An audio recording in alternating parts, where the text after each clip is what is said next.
Hello and welcome back to the Basketball Soapbox. I'm your host, Daniel Daly. Thank you guys for joining me on these questions for each team in the NBA. We are now on the Charlotte Hornets, looking at this young team that has a new coach, Charles Lee, who was a former assistant of the Boston Celtics. Looking at what he's trying to bring to the table, trying to get this team to play a little bit more defense, a little bit more structure.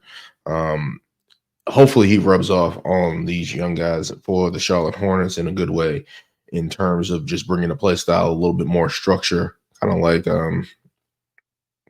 Ime did for the Rockets and the Celtics at one point.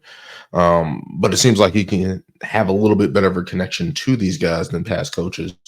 Hopefully that will be the case for the Charlotte Hornets. But my main question for this team with the young core is how will the Lamelo Ball Brandon Miller pairing work on the court in Charlotte? Because we didn't get to see too much of this. Lamelo Ball was injured again, unfortunately. But just to have this dynamic pairing of this backcourt, one guy that's 6'8", one guy that's 6'7", well, 6'9", 6'7", Brandon Miller 6'9", but just to have that dynamic there is always a good pairing. You want to have two guys that can handle and score and do those type of things there. They also have Miles Bridges. I like Mark Williams. See what they can bring to the table. Just seeing how this pairing works, because this is probably the most of a foundation that this team has in terms of moving forward. Michael Jordan is no longer the owner. He sold it. So this is a new era of the Charlotte Hornets, and seeing if this team can actually pair it together. I've been saying, hey, this team could possibly be a playing team if all things go right, but it's just like it's going to take a little bit more time for that to see. But I'm interested in seeing Brandon Miller. I like him coming out of college and seeing his scoring ability. He was able to translate that to the NBA a little bit. We'll see if that continues to pick up there, but just seeing if Lamelo Ball can, one, stay healthy this season. That will be a major improvement for the Charlotte Hornets franchise, who drafted him in number 2 a couple years ago behind James Wiseman. But to see if he can stay healthy, see if he can continue to build on his resume, because he's a very talented player. And just seeing if he can get that a little bit more organized and seeing if that can build up will be good for the Charlotte Hornets there.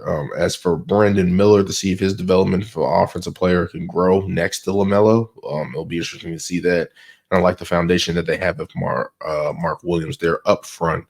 You got Miles Bridges, who they brought back, who seems to be comfortable there, seems to be finding a home after all his transgressions that happened in the off seasons and stuff like that, seeing if he can get back on the right track. They're very committed to him. Nick Richards is also there. What's the guy? Trey Mann is now there as well.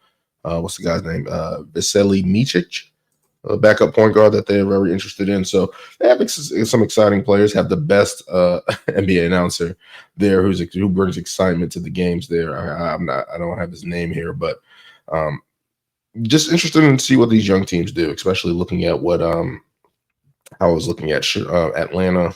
Looking at Charlotte now, it's like, can you guys get anything back to how it was a little bit? I know they had Steve Clifford there for a little bit. That was Michael Jordan's fallen card. With that coach and that structure and that organization, they really haven't had much success since Kemba Walker was there.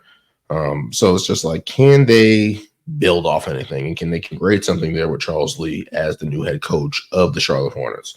So we'll see what happens with that. But I'm very interested in this backcourt and seeing if they can take a next step and cause some buzz in the league this year, because Charlotte needs something, and they need something to hold on to. LaMelo Ball is obviously the franchise player. He connects with the young people out there, and now you have Brandon Miller. It's like, can these two young guys lead this franchise into a better direction?